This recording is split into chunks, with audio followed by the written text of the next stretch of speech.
Hello welcome back to my channel మీ సేవ madam చూడండి ఎంత బాగా ఎంత జనమో అబ్బబ్బబ్బా.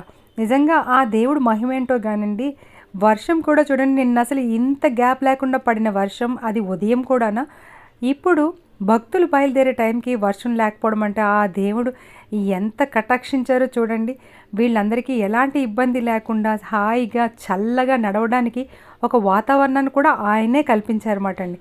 అదండి మన సింహాద్రి అప్పన్న స్వామి కటాక్షం అంటే. మనకి సింహాద్రి అప్పన్న స్వామి గుడికి వెళ్ళేటప్పుడు మెట్ల ద్వారం దగ్గర మొదటి మెట్టు దగ్గర ఈ కొబ్బరికాయ కొట్టి ప్రారంభిస్తారండి.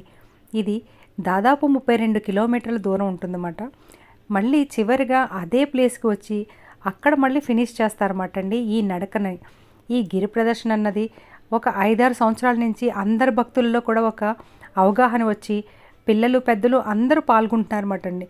ఒకప్పుడు కొంతమంది మాత్రం ఉండేది, ఇప్పుడు మాత్రం లక్షల్లో జనాలు ఎక్కడెక్కడి నుంచో వచ్చి ఈ గిరి ప్రదర్శనలో పాల్గొంటున్నారన్నమాట అండి. ఇది కొంతమంది మొక్కుకున్న వాళ్ళు ఉన్నారు, కొంతమంది సరదాగా నడిచిన వాళ్ళు ఉన్నారు, కొంతమంది ఫ్యామిలీస్తోని ఫ్రెండ్స్తోని కొలీగ్స్తోని వచ్చిన వాళ్ళు ఉన్నారు.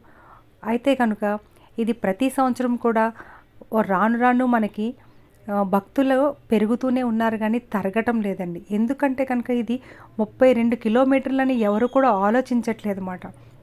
ఇది ఎప్పుడు వస్తుందా అని ఎదురు చూసే వాళ్ళే ఎక్కువ మంది ఉన్నారన్నమాట. సింహాద్రి అప్పన్న స్వామి మనకి విశాఖపట్నంలోని చాలా స్వచ్ఛమైన స్వామి అన్నమాట అండి. ఆ స్వామివారి గిరి ప్రదర్శన ఇది. చిన్న పిల్లలు పెద్దవాళ్ళు అందరూ కూడా ఎంత జనమో చూడండి. ఇది ఇంకా నేను ఉదయం తీసిందండి.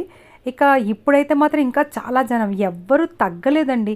వాతావరణం ఇలా ఉన్నా సరే ప్రతి ఒక్కరు కూడా ఎక్కడో దూర భారాల నుంచి కూడా వచ్చిన వాళ్ళు ఉన్నారండి. ఎందుకంటే ఆ స్వామివారి సేవలోని పాల్గొనడానికి మాట అండి.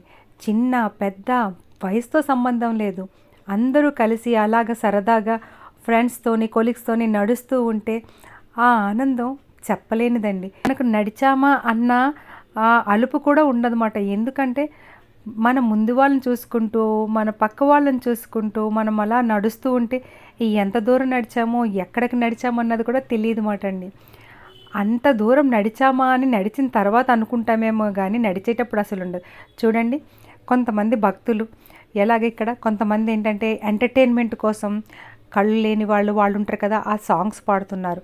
అలాగే అమ్ముకునేవాళ్ళు, అలాగే స్వచ్ఛంద సేవా సంఘాలు, అలాగే వాళ్ళకి ఏదైనా ఎమర్జెన్సీ పర్పస్లో ఉంటే డాక్టర్స్, అలాగే 108లు, అలాగే సెక్యూరిటీ పర్పస్లో పోలీసులు, మరి స్వచ్ఛంద సేవా సంస్థలు అయితే కనుక అండి వాటర్ బాటిల్స్, డ్రింక్స్, తర్వాత తినటానికి తాగటానికి మన పోలీసు వాళ్ళు, మన పోలీస్ సిబ్బంది చూసారండి అందరూ ఆ లైన్స్లో వెళ్తున్నారా లేదా అని అనేసి.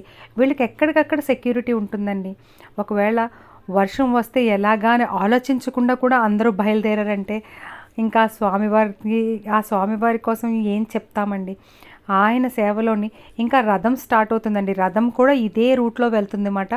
ఆ రథం వెళ్ళినప్పుడు చూడాలండి. ఇంక మరి నాకు కానీ క్లిప్ కానీ వస్తే కనుక ఖచ్చితంగా మీకు ఆ రథాన్ని కూడా నేను సాయంత్రం చూపిస్తానండి. కొన్ని కారణాల వల్ల నేను వెళ్ళలేకపోయానండి, కానీ వెళ్ళే వాళ్ళని చూసైనా సంతోషపడతానమాట. వీళ్ళందరినీ నాలాగా ఎవరైనా వెళ్ళలేని వాళ్ళు ఉంటే కనుక వీళ్ళని చూసి సంతోషపడదామండి. మనం వెళ్ళక్కర్లేదు, వెళ్ళే వాళ్ళని చూసైనా సంతోషపడినా చాలండి. కన్నులకి ఎంతో కన్నుల పండగగా అనిపిస్తుంది ఇక్కడ చేస్తున్న వీటన్నిటినీ కూడా.